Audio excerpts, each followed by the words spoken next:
देखो तुम लोगों का पहला चैप्टर हो गया 11th का mole concept. Mole concept complete हो गया है शायद 5 लेक्चर में, 5 लेक्चर में मोल कॉन्सेप्ट हुआ है कंप्लीट। ठीक है, अब यहाँ पे मोल कॉन्सेप्ट में मैंने जो इसकी बेसिक चीज़ें थी, molality, normality, formality, mass percentage, volume percentage, ये नहीं पढ़ाया हूँ। क्यों नहीं पढ़ाया? क्योंकि तुम लोगों को पहले से आता है। जिसको नहीं आता तो पुराने लेक्चर डले हुए वहाँ से कर लेना, वैसे सबको आता है ये चीज़ें। ठीक है, और उसके बाद इसके मैंने करवाया था न्यूमेरिकल, और न्यूमेरिकल के बाद भी जो एलन की सीट या एनसीईआरटी में है उनसे ज़्यादा टफ लेवल का मैंने एक टेस्ट ले लिया हूँ। तो जो आपका एनसीईआरटी प्लस सीट, जो मैंने टेस्ट पेपर शायद 2 टेस्ट पेपर लिया हूँ, एक इसके पहले लिया था ऑनलाइन, एक मैंने कल लिया था। तो दोनों टेस्ट पेपर के आप यदि क्वेश्चन कर लोगे ना मोल कॉन्सेप्ट के, मतलब जो मैंने करवाया था, एक कल था टेस्ट और एक इसके पहले ऑनलाइन टेस्ट लिया था, दोनों टेस्ट पेपर के क्वेश्चन आप कंप्लीट कर लो। जो क्वेश्चन बन जा रहे हैं उनको छोड़ दो, जो क्वेश्चन नहीं बन रहे उनको कॉपी में नोट कर लो। तो ये मोल कॉन्सेप्ट के क्वेश्चन तुम्हारी कॉपी से एग्जाम में रिपीट हो जाएंगे। मस्का इसके बाद फिर तुमको अलग से कुछ करने की ज़रूरत नहीं है। ठीक है, आज हम पढ़ेंगे कुछ चैप्टर नंबर 2 है 11th का चैप्टर नंबर 2 है। कौन सा? Atomic structure. क्या है? Atomic structure. सुनो मेरी बात ध्यान से। एटॉमिक स्ट्रक्चर मतलब कि इस चैप्टर में हमको पूरे चैप्टर में सिर्फ एटम के बारे में पढ़ना है, और ये एटम के बारे में हम पढ़ लेते हैं शायद 8th क्लास में। 8th क्लास में हम एटम के बारे में पढ़ रहे हैं, 8, 9, 10, 11, 12, और 4 साल बाद भी हम पढ़ रहे हैं एटम। और मैं बता रहा हूं कि ये वाला भी चैप्टर आपका कम से कम 7 लेक्चर चलेगा। कितने लेक्चर? 7 लेक्चर। मतलब कि 7 लेक्चर तक हमको सिर्फ एटम पढ़ना है। तो आप अंदाजा लगा लीजिए कि हम एटम किस लेवल का पढ़ेंगे। इससे भी 3 क्वेश्चन आते हैं। मोल कॉन्सेप्ट से 2, इससे 2 या 3, कभी 2 क्वेश्चन आते हैं, कभी 3 क्वेश्चन आते हैं। मतलब 2 तो कंफर्म आते ही आते हैं। मतलब ये भी बहुत इंपॉर्टेंट है, याद रखिए। 2 क्वेश्चन मतलब कि 8 मार्क्स, 3 क्वेश्चन मतलब 12 मार्क्स। और यहाँ तो एक नंबर में तो कहानी बदल जाती है। और सबसे मेन चीज़ ये है कि इसके बारे में आपको सबको पता है। चलिए, तो अब हम देखते हैं स्ट्रक्चर ऑफ एटम में। सबसे पहले आज मैं लेक्चर नंबर 1 में शुरू करूँगा एटम, है ना। तो आ जाइए, ये देखिए,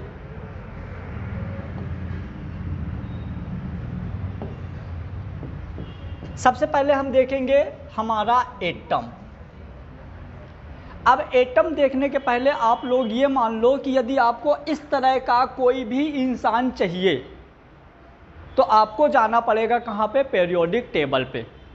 कहाँ जाना पड़ेगा? और कल जो है दीपक सर स्टार्ट करेंगे पीरियोडिक टेबल। समझ गए? अच्छे से पढ़ाएंगे। तो यदि हम पीरियोडिक टेबल की बात करें तो इस तरह से कुछ पीरियोडिक टेबल होता है।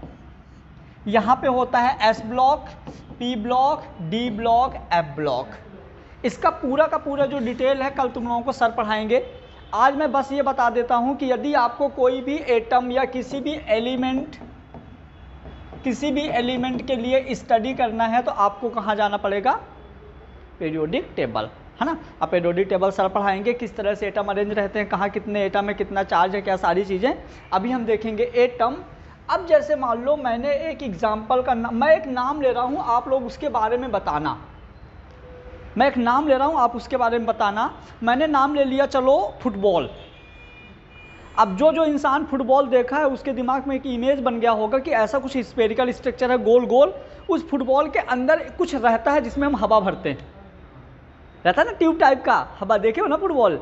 अब फुटबॉल के बाहर कुछ ऐसे बॉक्स टाइप के रहते हैं। जब तक हवा भरी रहती है तो फुटबॉल फूली रहती है, जैसे हवा निकलती है तो पिचक जाती है। तो दिमाग में आया फुटबॉल की नहीं, चलो छोड़ो। फुटबॉल की जगह मैंने एक और नाम लिया, रसगुल्ला। कैसा दिमाग में आया इमेज? ऐसे कुछ 4 कोने की मिठाई होती है, हाँ गोल होता है। नहीं, रसगुल्ला तो गोल होता है ना, ब्लैक कलर का होता है वो, मतलब वाइट होता है।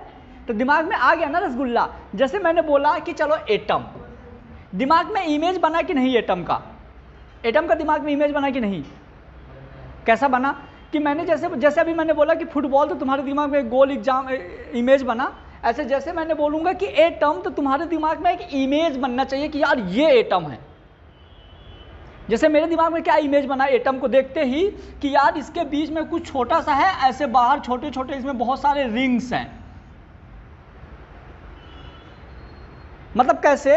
जैसे मान लो कि ये एक छोटी सी बॉल है, पहले क्रेजी बॉल आती थी, देखे हो छोटी वाली क्रेजी बॉल, से एक बार जंप करो बहुत ऊपर जंप करती थी। तो सोचो एक क्रेजी बॉल है छोटी सी, इस बॉल के ऊपर एक और बड़ी बॉल है, उसके ऊपर एक और बड़ी बॉल है, उसके ऊपर एक और बड़ी बॉल है, इस तरह से एक बाहर से बड़ी सी बॉल दिखती है। इसका मतलब ये नहीं है कि उसके अंदर छोटी छोटी बॉलें हैं और भी, है ना। तो देखो इस तरह से एक ये बड़ी बॉल है, इस बॉल के अंदर एक छोटी, और ये पता है सबसे मेन चीज़ क्या है कि जो लेयर्स होती है ना बॉल की, वो एक दूसरे को टच नहीं करती हैं। ये मतलब टच नहीं कर रही हैं, लेकिन फिर भी इनके पास एक ऐसी भगवान की शक्ति होती है कि यदि आप इस बाले को पकड़ के बाहर उठाओगे तो ये यहीं पे नहीं रखा रहेगा, पूरा का पूरा बाहर आएगा। मतलब कोई एक ऐसी शक्ति की वजह से, कोई ऐसे पावर की वजह से ये लेयर इससे यहाँ पे अटैच रहती है, लेकिन दिखता नहीं है। जैसे इमेजिन करो यहाँ पे चुंबक रखा हुआ मैग्नेट, हम एक दूसरे मैग्नेट से इसको करेंगे, ऊपर लाएंगे, तो ये वाला मैग्नेट इसको हम टच नहीं करेंगे तो भी ऊपर खींचेगा।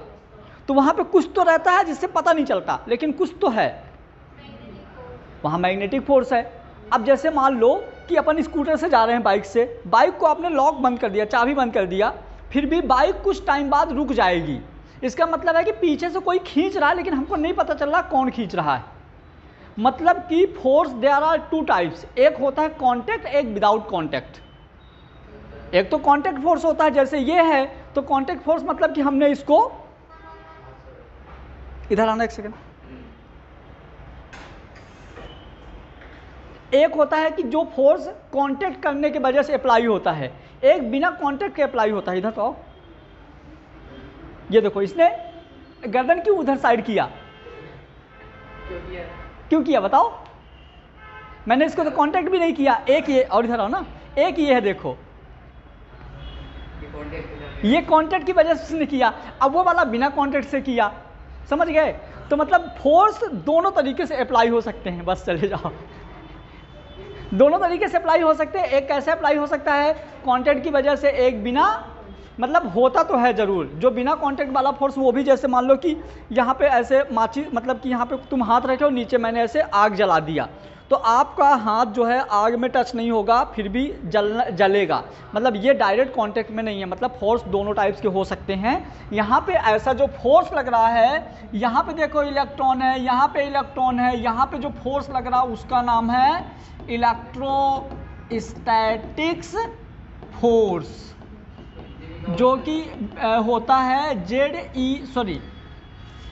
E स्क्वायर अपॉन, ऐसा लिख दो, Q1 Q2 upon R square. Hindi में इसको बोलेंगे विद्युत, इलेक्ट्रोस्टैटिक, स्थिर विद्युत की बल, क्या बोलेंगे? स्थिर विद्युत की बल। अरे इस वो 12th में है ना, कूलॉम्स लॉ, कूलाम का नियम है ना, कूलाम के नियम में कौन सा बल लगता है? स्थिर विद्युतीय बल तो लगता है। तो ये वाला हो जाएगा एटम। अब देखो सुनो एक चीज़ और, जैसे मैंने बोला कि ये एटम था, अब एटम में ये इस तरह से बहुत सारी जो लाइनें हैं ना, जो ये, इन सबको हम बोलते हैं सेल। क्या बोलते हैं? अब हम सेल में, ये हम बाद में आएगी ये चीज़ें, बस अभी मैं यहाँ पे ये बताऊँगा कि पहले सेल में 2 लोग हैं, दूसरे सेल में 8 हैं, तीसरे में भी 8, 18 हैं, 2, 8, 18 ऐसे ना, 2, 8, 18, 32, ये 4 सेल हैं। पहले वाले सेल में 2 लोग हैं, दूसरे वाले सेल में 8 लोग हैं, तीसरे वाले में 18, चौथे वाले में 32। अपने को इतने लोग की ही ज़रूरत है। मतलब जो एटम होता है, समझो एटम एक स्फेरिकल स्ट्रक्चर होती है। जो पहली वाली जो अंदर वाली सेल होते हैं उसमें 2 लोग हैं, 8, 18, 32, इतना याद रखना है। और इसके सेंटर में 2 लोग और होते हैं, प्रोटॉन और न्यूट्रॉन। तो यदि हम एटम की डेफिनेशन की बात करें तो आप एटम की डेफिनेशन क्या बोल सकते हो, जल्दी बोलो। Consist of electron, proton and neutron. एक ऐसा स्ट्रक्चर जिसके अंदर इलेक्ट्रॉन, प्रोटॉन और न्यूट्रॉन होता है उसको हम बोलते हैं एटम। अभी आप लोगों ने 9th-10th में पढ़ा होगा कि atom is the smallest particle, है ना, कैन नॉट बी डिवाइडेड। वो डेफिनेशन 9th-10th के लिए सही है, लेकिन अब आप 11th-12th में आ गए, थोड़ा सा ज़्यादा लेवल की पढ़ना है तो आप पढ़ोगे atom is a fine particle which consist of electron, proton and हाँ, छोटा है क्या? चलिए, मैंने बोला atom is a fine particle consist of electron, proton और न्यूट्रॉन। मतलब एटम एक ऐसा पार्टिकल होता है जो इलेक्ट्रॉन, प्रोटॉन और न्यूट्रॉन से मिलके बना होता है, ठीक है। Electron is called atom. Clear हुआ? ठीक है। फिर एटम, जैसे मान लीजिए मैंने बोला एटम के लिए ये कार्बन, मैंने बोला ऑक्सीजन एटम तो O, हाइड्रोजन एटम तो H, नियॉन एटम तो Na, सोडियम एटम तो Na, जो भी बोलोगे वो सिंगल रहेगा। अब उसके अंदर 3 चीजें रहेंगी, इलेक्ट्रॉन, प्रोटॉन और न्यूट्रॉन। इलेक्ट्रॉन, प्रोटॉन और न्यूट्रॉन का जो नंबर है उस एटम के एटॉमिक नंबर के इक्वल होगा। समझ में जो बात बोल रहा हूं ध्यान से।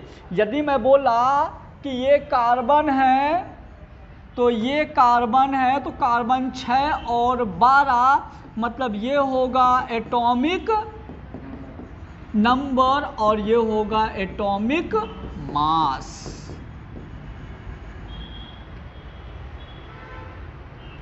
जो नीचे लिखा जाता है वो क्या होता है? नंबर। जो ऊपर लिखा जाता है वो होता है मास। अब मेरा क्वेश्चन, अंजलि आप बताइएगा कि एटम के पास,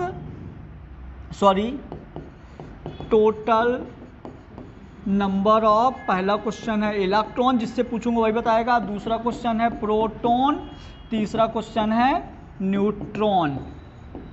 चलिए, इकरा कितने इलेक्ट्रॉन हैं? इस कार्बन के पास कितने इलेक्ट्रॉन हैं?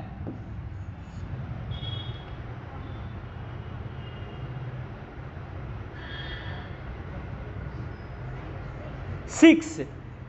मैंने क्या बोला था? इलेक्ट्रॉन, प्रोटॉन, न्यूट्रॉन किसके बराबर होते हैं? उसके एटॉमिक नंबर के। तो एटॉमिक नंबर 6 है तो इलेक्ट्रॉन 6, प्रोटॉन भी 6, न्यूट्रॉन भी 6। अब दिमाग लगा लोगी ना, दूसरा दूंगा तो बन जाएगा। जैसे मान लीजिए मैंने बोला यहाँ पे कि ऑक्सीजन, ये मैंने बोला मान लीजिए ये, तो ऑक्सीजन के पास इलेक्ट्रॉन, प्रोटॉन, न्यूट्रॉन कितने? 8। लेकिन ये सिर्फ तब होगा जब वो न्यूट्रल है, मतलब ना तो किसी को इलेक्ट्रॉन दिया है ना किसी से लिया है। अब एक बात और बोल रहा हूँ, उसको एकदम दिमाग में बहुत अच्छे से बैठा लो, मैं यहाँ पे लिख नहीं रहा हूँ। यदि ये किसी को इलेक्ट्रॉन देगा या लेगा तो सिर्फ वेरिएशन, सिर्फ चेंजिंग,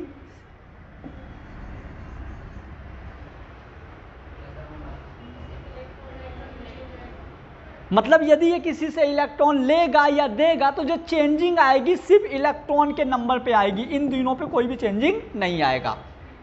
जैसे यहाँ पे अभी मैंने बोला कि ये ऑक्सीजन है, ऑक्सीजन के पास 8 इलेक्ट्रॉन, 8 प्रोटॉन और 8 न्यूट्रॉन है। मैंने बोला कि ऑक्सीजन, अब ये हो गया ऑक्सीजन O-2, मतलब इसने किसी से 2 इलेक्ट्रॉन लिए। यदि किसी से 2 इलेक्ट्रॉन लिए तो ये दोनों नंबर सेम रहेगा, ये हो जाएगा 10 इलेक्ट्रॉन।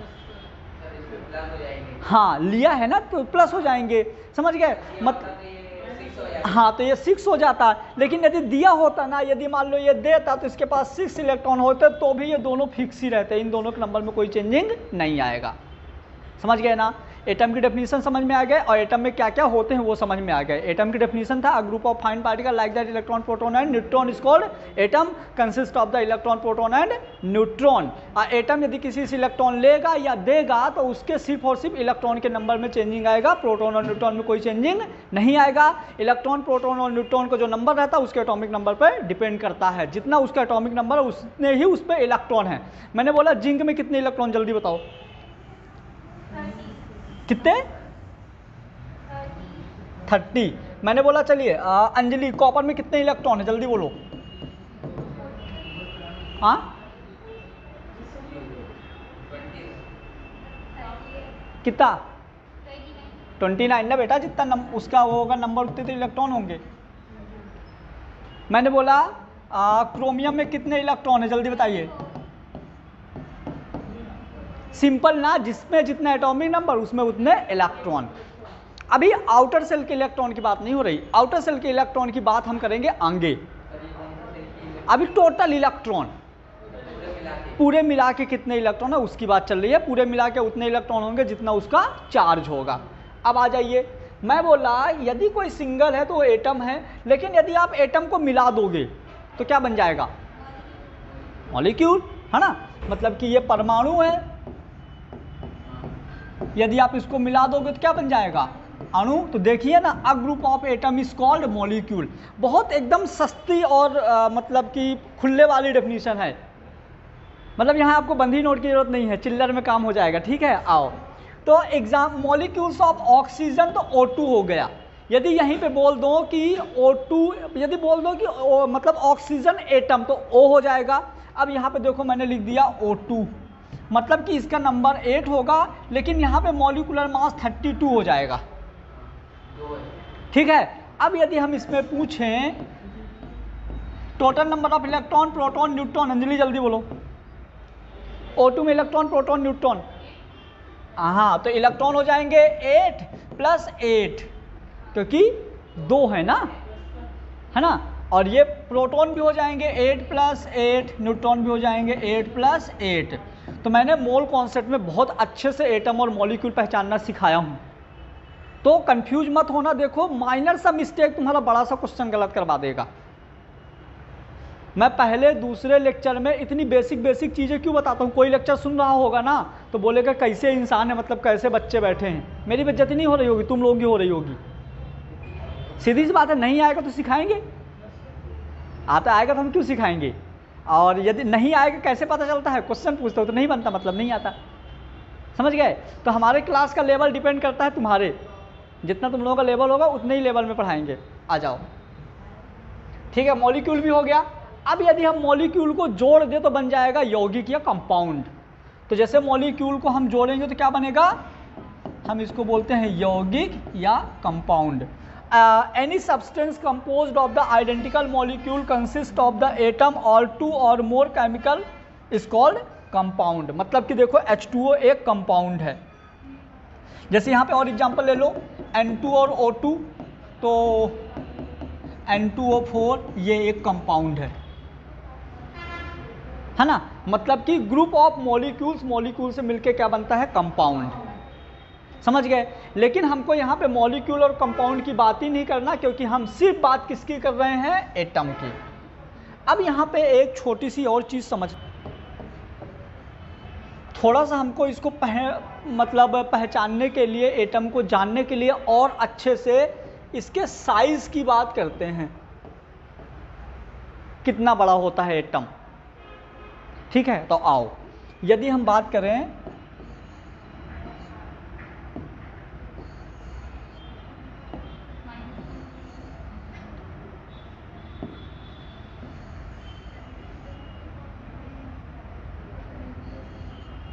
चलिए, मैंने 4 सेल ले लिया, n = 1, n = 2, n = 3, n = 4। पहले सेल में कितने इलेक्ट्रॉन, दूसरे में, तीसरे में, चौथे में। पहले वाले का हम एक और नाम है, पहले वाले का बोलो, K L M N। Centre में जो है इसको हम बोलते हैं न्यूक्लियस, और ये जो पूरा है ये पूरा है एटम, समझ गए। अब यदि हम बात करें तो न्यूक्लियस का साइज क्या है और एटम का साइज क्या है,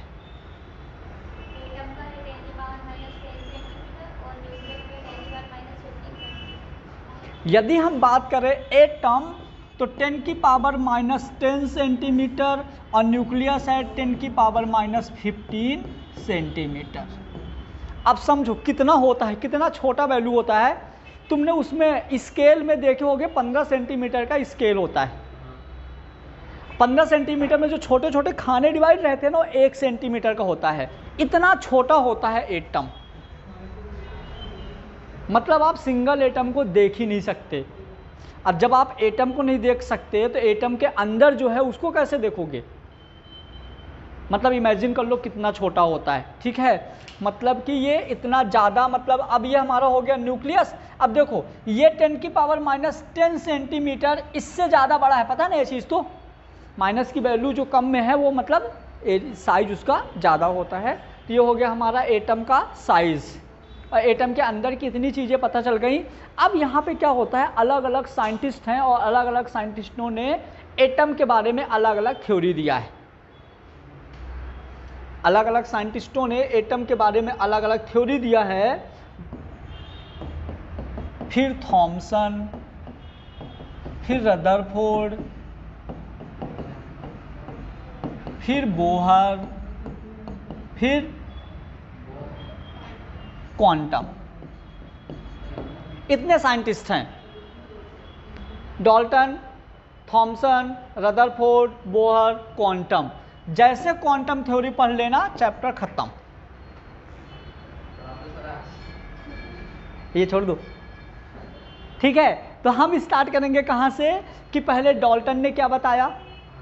डाल्टन की थ्योरी गलत है, ये भी गलत है, ये भी गलत है, ये भी गलत है, ये अभी सही है। हो सकता है इसके आगे भी कुछ आए, लेकिन अभी तक नहीं आया। नॉर्मली क्या होता है कि मतलब जो गलत होता है उसको लोग मतलब इम्प्रूव करते जाते हैं, आगे थ्योरी देते जाते हैं।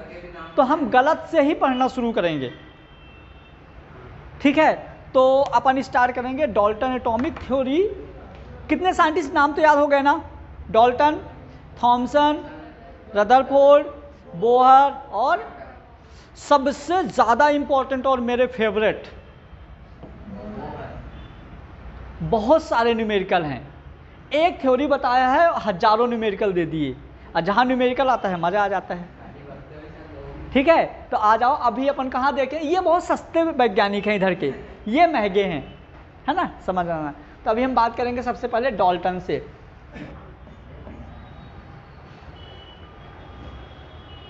पढ़े लिखे लगते हैं, तुम चेहरे से देख सकते हो, ठीक है। अच्छा, मेरे समझ में नहीं आता, पहले भी नाई की दुकान रहती होगी क्या? क्योंकि पुराने ज़्यादातर देखो ना सब दाढ़ी रखे हुए, नहीं रखे हैं। चलो देखते हैं। सबसे पहले देखो डाल्टन एटॉमिक थ्योरी। तो डाल्टन ने सबसे पहली जो लाइन थी जो बोला था, जो कि गलत थी, पहली लाइन उनने बोला था कि atom can not be divided. अभी पहले डाल्टन ने बताया था atom can not be divided, मतलब कि हम परमाणु को तोड़ नहीं सकते। यही लाइन इनको भारी पड़ गई, क्योंकि हम एटम को तोड़ सकते हैं। किस किस पार्ट में? Electron, proton, neutron. डाल्टन ने, सुनो, डाल्टन ने गलत बोला वो तो ठीक है, लेकिन क्या बोला वो याद रखना जरूरी है। आपसे ये नहीं पूछता डाल्टन ने गलत क्यों बोला, आपको ये पूछा जाएगा डाल्टन ने क्या बोला। तो डाल्टन का पहला लाइन था कि atom can not be divided, हम एटम को डिवाइड नहीं कर सकते, जबकि हम एटम को डिवाइड कर सकते हैं। और एक चीज, अच्छी चीजें थी कि डाल्टन ने यह बताया था कि सेम यूनिट मास वाले एटम को आप जब जोड़ते हो तो मॉलिक्यूल बनता है। क्या बोला था? सेम यूनिट मास वाले एटम को आप जोड़ोगे तो मॉलिक्यूल बनेगा। जैसे उन्होंने बोला कि आप कार्बन ले लो, ऑक्सीजन ले लो, तो आपका CO2 बनेगा। बट इन्होंने इनका रेशो नहीं बताया कि किस रेशो में हमको एटम को जोड़ना है। कुछ तो बताया, उन्होंने बताया कि जब आप एटम को जोड़ोगे तो मॉलिक्यूल बनेगा, लेकिन एटम किस रेशो में जोड़ो ये नहीं बताया उनने। समझ गए? तो हमने क्या किया, देखो, एक 16 मास यूनिट वाला लिया। 16 मास का मान लो आपने ले लिया यहाँ पे ऑक्सीजन। क्या ले लिया? ऑक्सीजन। मैंने 2 एटम ले लिया, एक एक यूनिट मास वाले, क्योंकि ऑक्सीजन ये होता है और हाइड्रोजन ये होता है। तो हमने क्या लिया, एक 16 मास यूनिट का लिया, दो एक एक यूनिट का मतलब 2 मास यूनिट का लिया तो हमारा 18 मास यूनिट का बना ये H2O। मैंने क्या लिया, ऑक्सीजन लिया, हाइड्रोजन लिया, तो हमारा क्या बनेगा, वाटर। समझ गए। लेकिन कितने हाइड्रोजन लो कितने ऑक्सीजन लो इसका इन्होंने नंबर नहीं बताया था। तो डाल्टन में सिर्फ आपको क्या याद रखना है कि डाल्टन ने बताया था कि एटम को हम डिवाइड नहीं कर सकते हैं, और इन्होंने मतलब सेम मास यूनिट वाले एटम को जोड़ के क्या बनाया था, उन्होंने मॉलिक्यूल्स बनाया था। अब आओ इसकी लाइन पढ़ते जाते हैं।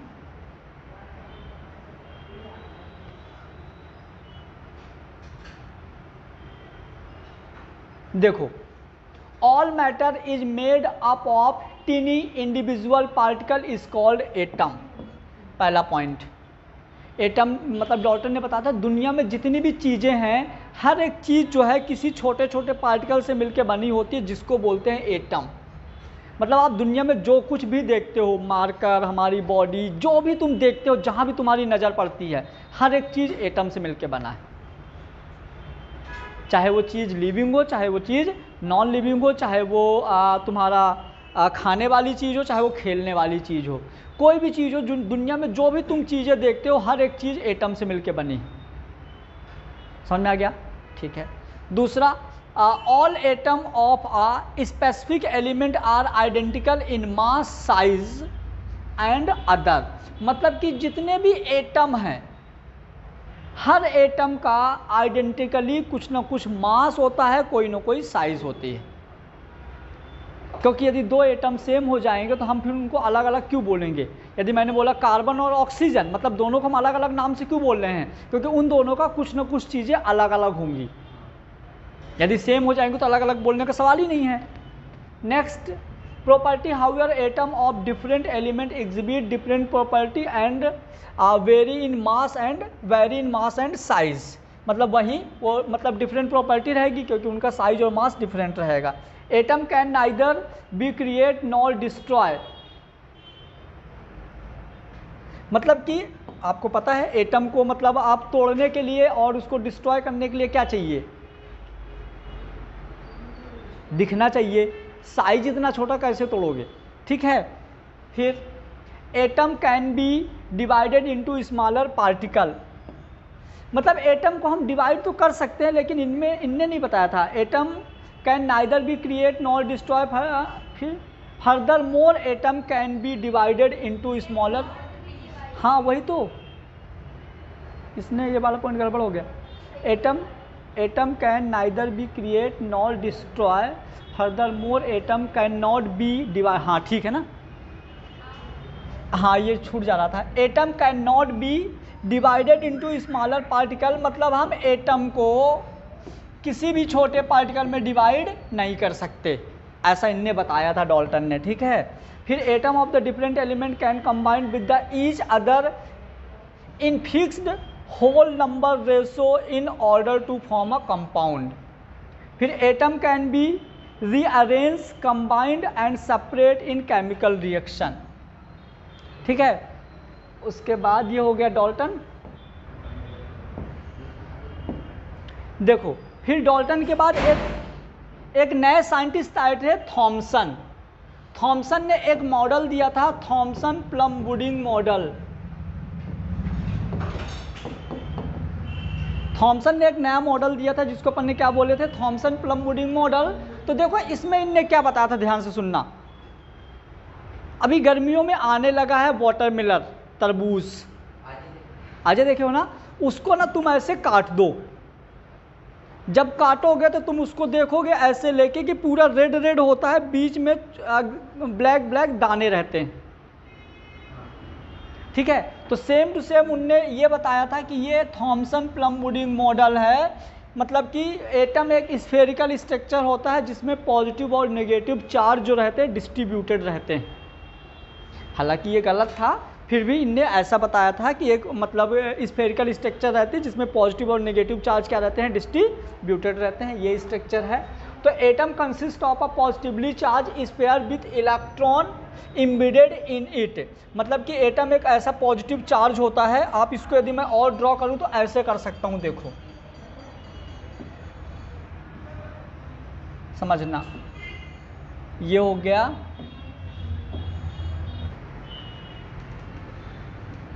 अभी कर दूंगा, ठीक है।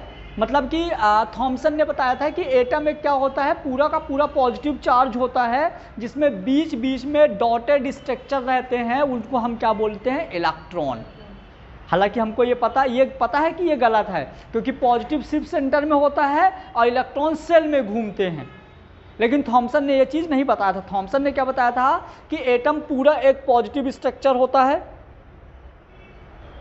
जिस पे जगह जगह पे हर कहीं भी नेगेटिव चार्ज डिस्ट्रीब्यूट रहते हैं, ये इनने बताया था।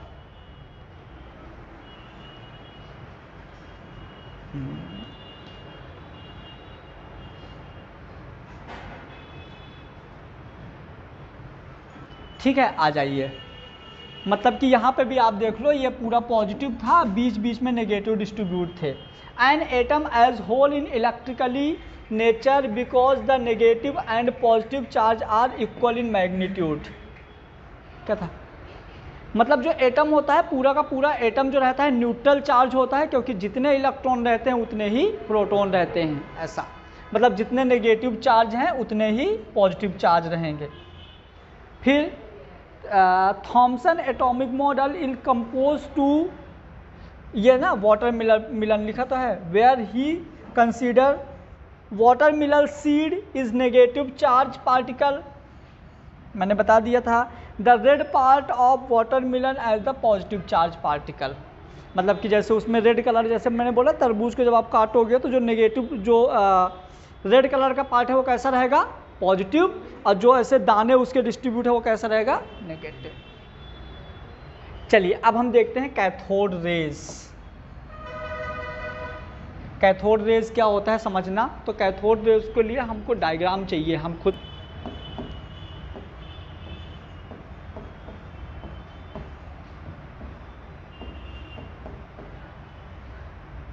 आ रहा है, ध्यान से सुनना, बहुत मज़ा आएगा, ठीक है। याद रखना, कैथोड रे और एनोड रे से नीट में बहुत बार क्वेश्चन पूछा जाता है, ठीक है। तो क्या होता है देखो, जैसे मान लो हमने क्या किया, पहले हमने इस पे एक ग्लास की ट्यूब ले लेते हैं, ये एक्सपेरिमेंट समझना, बहुत मज़ा आएगा। तो हमने क्या किया, एक ग्लास ट्यूब ले लिया, क्लियर। मैं इस ग्लास ट्यूब में दो प्लेट ले लेते हैं, एक इधर पे प्लेट ले लिया, मेटल प्लेट है, एक इधर पे मैंने मेटेलिक प्लेट ले लिया। इस प्लेट का नाम मैंने दे दिया कैथोड प्लेट, इस प्लेट का नाम मैंने दे दिया एनोड प्लेट। जो एनोड प्लेट था उसका चार्ज पॉजिटिव था, कैथोड प्लेट की चार्ज नेगेटिव है, क्लियर। फिर मैंने इन दोनों को किसी एक बैटरी से जोड़ दिया। याद रखना, जो कैथोड प्लेट पॉजिटिव वाली है, ये वाली प्लेट बड़ी है, ये छोटी है, प्लस वाली बड़ी है, हाँ, माइनस वाली छोटी है। अब यहाँ से अपन ने क्या किया, इस वाले प्लेट पे, जो कैथोड प्लेट है ना, इस प्लेट पे हमने बाहर से लाइट,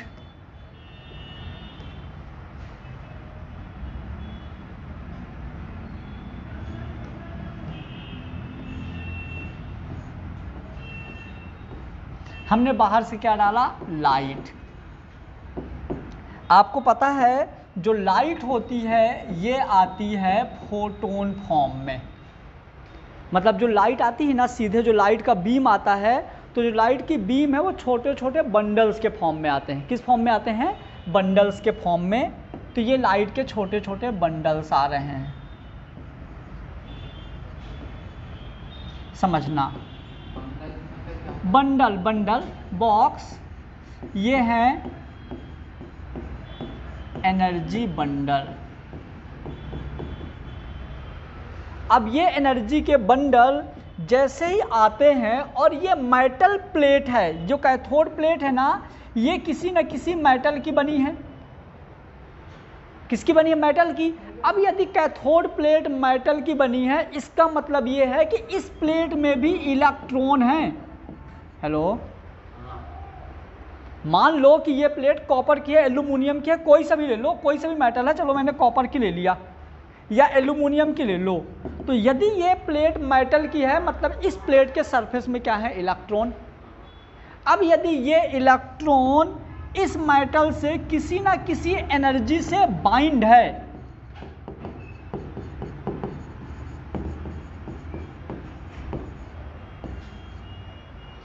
ये जो इलेक्ट्रॉन है इस मेटल से किसी न किसी एनर्जी से बाइंड है। अब यदि मतलब ये इलेक्ट्रॉन इस प्लेट से जितनी एनर्जी से बाइंड है, यदि उससे ज़्यादा एनर्जी का ये फोटोन आके इससे टकराएगा तो इलेक्ट्रॉन बाहर निकल जाएगा।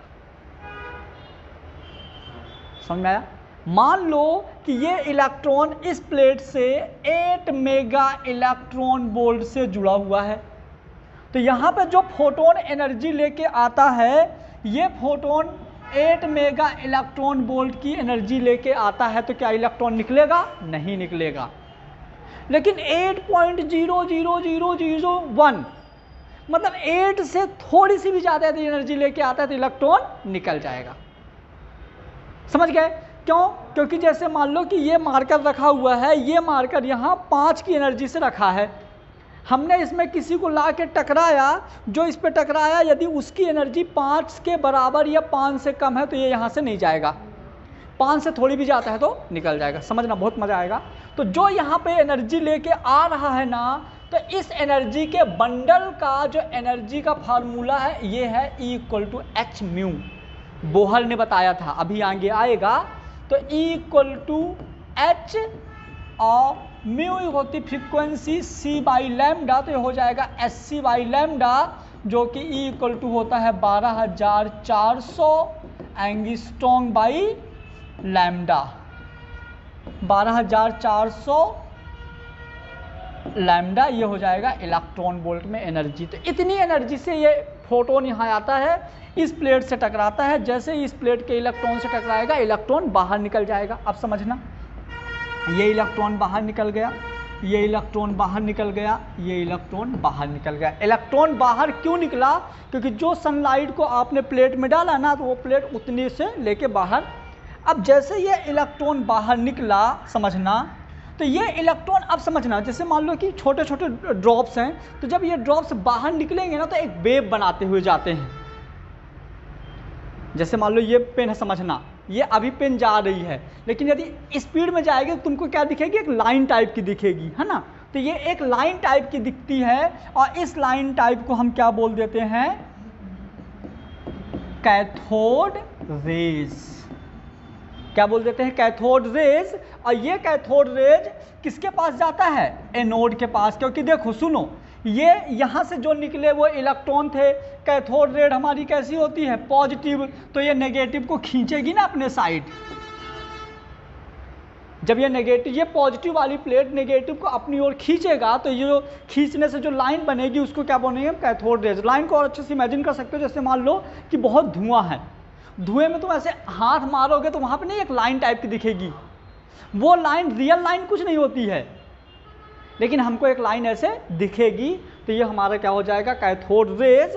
और ये हो जाते हैं कैथोड रेज के एनर्जी के बंडल। अब सुनो एक चीज़ और, आगे मॉडर्न फिजिक्स में काम आएगा, कि यहाँ पे जो 8 मेगा इलेक्ट्रॉन वोल्ट था ना, 8 मेगा इलेक्ट्रॉन वोल्ट इस मेटल का होता है वर्क फंक्शन फाई। क्या होता है? Work function. बताओ नंदिनी, क्या होता है वर्क फंक्शन?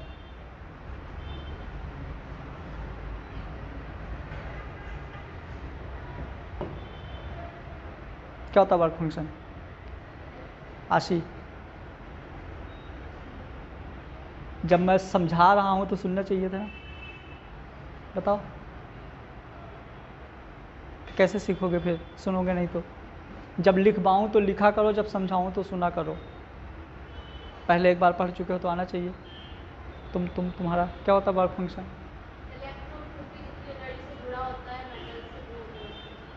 मैंने बोला था ना कि ये जो इलेक्ट्रॉन है इस प्लेट से किसी एक पावर से जुड़ा है, अब वो पावर उस मेटल का होता है वर्क फंक्शन।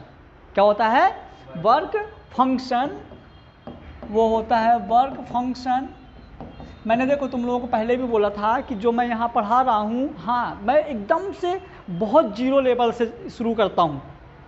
इलेक्ट्रॉन बताना, प्रोटॉन बताना, एटम में इलेक्ट्रॉन ऐसे ऐसे हैं, हाँ वो बहुत जीरो लेवल है, लेकिन याद रखना ये बहुत हाई लेवल भी है।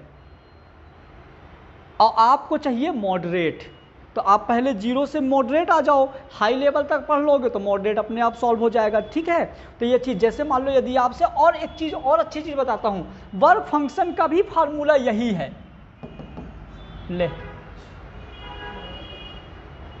सबसे अच्छी चीज़ है कि वर्क फंक्शन का फार्मूला यही है। एच की वैल्यू क्या होगी, जल्दी बताओ।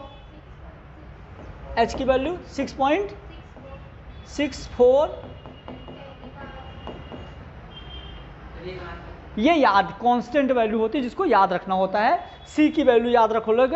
अभी ये न्यूमेरिकल हम आगे देखेंगे, ये बोहर में आगे न्यूमेरिकल्स आएंगे, पहले ये समझना बहुत ज़रूरी था। अब देखो हम ये तुम्हारे 11th एग्ज़ाम में सिर्फ कितना है वो समझो।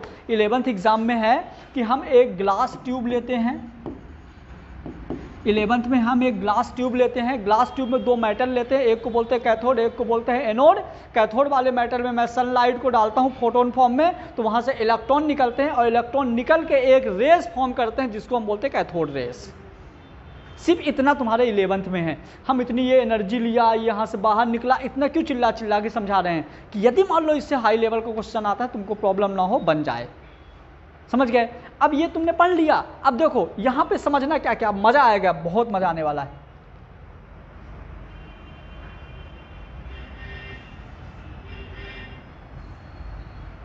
समझना क्या क्या पॉइंट्स हैं यहाँ पे। जैसे मान लो कि ये इलेक्ट्रॉन इधर जा रहे हैं, यदि आपने यहाँ पे इलेक्ट्रिक फील्ड लगा दिया, क्या लगा दिया, मतलब चार्ज, क्या लगा दिया, चार्ज। चार्ज में इलेक्ट्रिक फील्ड में यदि यहाँ पे माइनस क्यू रख दिया ना, तो ये इलेक्ट्रॉन ऐसे हो जाएंगे, ऐसे हो जाएंगे। पूछो क्यों? क्योंकि यहाँ इलेक्ट्रॉन है, यहाँ निगेटिव चार्ज है, ये इलेक्ट्रॉन इधर जा रहे हैं, तो सेम चार्ज क्या होगा, धक्का देंगे, तो धक्का देंगे तो ऐसे नहीं घूम जाएगा। यदि तुमने यहाँ पॉजिटिव चार्ज लगा दिया तो ये जो इलेक्ट्रॉन जा रहे थे वो ऐसे हो जाएंगे। हेलो, क्यों? क्योंकि वो खींच लेगा। अरे यार, मेरी फीलिंग नहीं समझे, क्या समझे? खींचेगा तो ऐसा घूम जाएगा, धक्का देगा तो ऐसा घूम जाएगा। कब? जब हम इलेक्ट्रिक फील्ड लगा रहे हैं। मान लो तुमने यही मैग्नेटिक फील्ड लगा दिया, ऐसे मान लो यहाँ पे तुमने मैग्नेटिक फील्ड लगा दिया, कुछ ऐसे, तो मैग्नेटिक फील्ड लगाएंगे तो भी इसमें कोई ना कोई कर्व हो जाएगा। मान लो इधर नेगेटिव चार्ज है, इधर N है, इधर S है, NS पोल होते हैं ना मैग्नेट में, तो ये N के साइड ऐसे घूम जाएगा, ऐसे घूम गया। मतलब मैं यहाँ पे दो पॉइंट बताने वाला था कि कैथोड रेज में इलेक्ट्रिक फील्ड और मैग्नेटिक फील्ड की वजह से डिफ्लेक्शन होता है। किधर डिफ्लेक्शन होता है वो हम बाद में सीखेंगे। मुड़ जाती है, सीधे ना जाके मुड़ जाती है। ठीक है, अब कभी कभी मान लो कि ये इधर जा रही है ना, ये इधर जा रही है, यदि तुमने यहाँ पे कोई पतली सी ऐसे फिरंगी रख दो,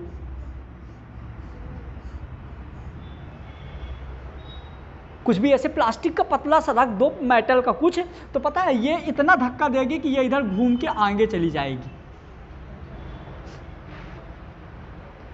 हवा निकल रही है ना, तो हवा की फोर्स की वजह से आगे घूम जाएगी। और जब कोई भी पंखी घूमेगी तो मैकेनिकल एनर्जी निकलेगी, और जब ये जाएगी तो काइनेटिक एनर्जी चेंज हो जाएगी मैकेनिकल एनर्जी में। ज़्यादा लेवल बढ़ा दिया क्या? लेकिन क्वेश्चन मिलेंगे इस लेवल के, ऐसा मतलब थोड़ा सा मैं टफ ले लिया हूँ, मेरे को पता है, लेकिन क्वेश्चन मिलेंगे। लेकिन क्या करें, अब दोबारा पढ़ा रहे हैं तो वही चीज़ सेम रिपीट कर दूंगा तो फिर मज़ा नहीं आएगा ना, इसलिए लेवल तो लेना पड़ेगा अपने को, है ना। तो ये जो पंखी रखी हुई है ना, जैसे कैथोड रे जिससे टकराएगी ना घूम जाएगी। और जब पंखी घूमेगी तो फोकट में तो नहीं घूमेगी, कुछ तो काम करेगी, नहीं करेगी। पंखा घूम रहा है तो हवा दे रहा है कि नहीं, तो वो जैसे पंखा घूम रहा है ना, ऐसे पंखी घूमेगी तो आगे कुछ तो काम करेगी। इसका मतलब यहाँ पे मैकेनिकल एनर्जी भी आपको मिलेगी। क्या मिलेगी, मैकेनिकल एनर्जी मिलेगी। यदि तुमने यहाँ पे कोई ऐसे गोल्ड फॉइल रख दिया, मतलब पतली मेटल रख दिया, मेटल सोने की पन्नी टाइप का गोल्ड फॉइल ऐसे पतला रख दिया ना, तो जब इलेक्ट्रॉन इससे टकराएंगे तो ये गर्म हो जाएगी। मतलब कि यदि गर्म हुई तो हीट भी तो निकला, वाइब्रेशन होगा उसमें हीट निकलेगा। तो इस तरह से जितने नेचर्स होते हैं सारे के सारे किसके होते हैं, कैथोड रेज के। अब मैं एक एक पॉइंट पढ़ूंगा, देखना सारे पॉइंट तुमको मेंशन हो जाएंगे वहीं पे। पढ़ें, आ जाओ, ये डायग्राम वीडियो से बनाना है।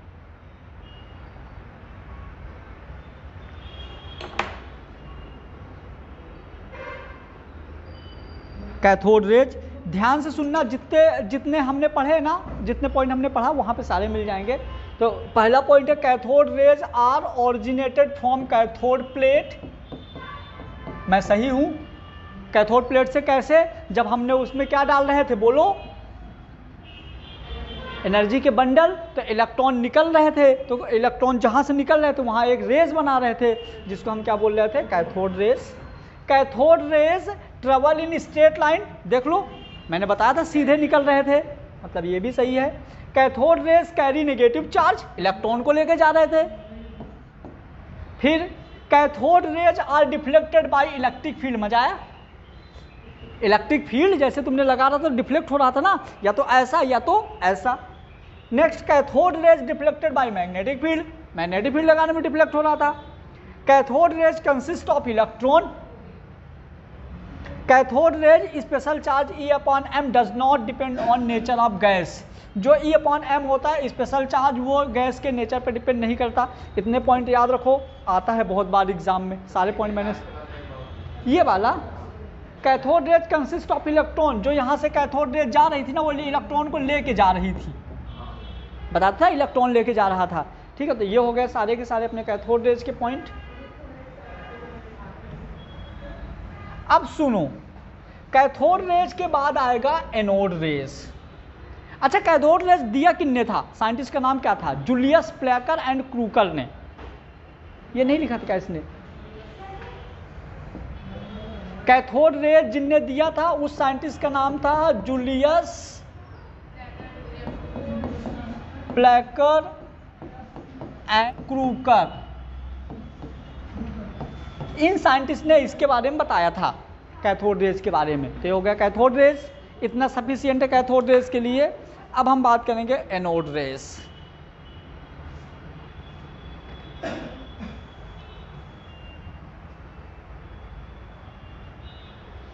देखो, they are travel in straight line, they cast a shadow of the object place in their way. मतलब उस डायग्राम को रफ कर दिया, नहीं तो मजा आ जाता। अब समझो एक चीज और, मेरी बात सुनो ना, ध्यान से देखना। ये वाली प्लेट पॉजिटिव है, यहां पे बहुत सारे इलेक्ट्रॉन इकट्ठा हो गए, तो ये क्या करेगा, ये इलेक्ट्रॉन नेगेटिव है, ये प्लेट पॉजिटिव है, तो ये पॉजिटिव प्लेट इन इलेक्ट्रॉनों को खींचेगी कि नहीं? तो इन पॉजिटिव प्लेट जब इस इलेक्ट्रॉन को खींचेगी तो इसके अपोजिट एक रे नजर आएगी, उसको बोलेंगे एनोड रेज। समझ में आया? बहुत सारा धुआं भरा हुआ है, जब हम इसमें ऐसे हाथ करेंगे ना तो इसके अपोजिट एक लाइन दिखेगी, उसको हम बोलेंगे एनोड रेज। ज़्यादा इंपॉर्टेंट नहीं है। तो अब एनोड रेज का आप पॉइंट्स देख लेना। एनोड रेज डिस्कवर किया था गोल्डस्टीन ने। किसने डिस्कवर किया था? गोल्डस्टीन ने। ठीक है, तो इसकी property, they travel in straight line, they cast a shadow of the object place in their way, produce mechanical effect, they carry positive charge, anode ray are deflected toward negative plate of an electric field, they have particle property, they have partial property। हाँ ठीक है, क्योंकि वो real नहीं था। फिर magnet can deflect them, ratio of electron, ratio of E/m, मतलब special charge is constant anode के लिए। ठीक है, और इसको डिस्कवर किसने किया था? गोल्डस्टीन ने डिस्कवर किया था।